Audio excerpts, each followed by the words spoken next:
का रे, डोळ्यात पाणी का? फक्त यासाठी रडतोयस ना की तुला माझ्याकडे अक्कलकोटला येता येत नाहीये. इतर लोक जातात आणि तुला मात्र परिस्थितीनं बांधून ठेवलंय याचं वाईट वाटतंय ना.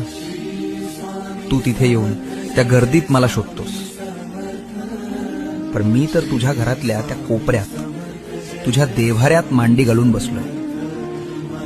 बाळा, मंदिरात मी राजा म्हणून बसलोय, लोकांचं गाऱ्हाणं ऐकायला. पण तुझ्या घरात मी बाप म्हणून वावरतोय, तुला सांभाळायला. मग राजाच्या दरबारात जाणं महत्वाचं की बापाच्या मांडीवर बसणं महत्वाचं? त्यामुळे अक्कलकोटला येता येत नाही याची खंत करू नकोस.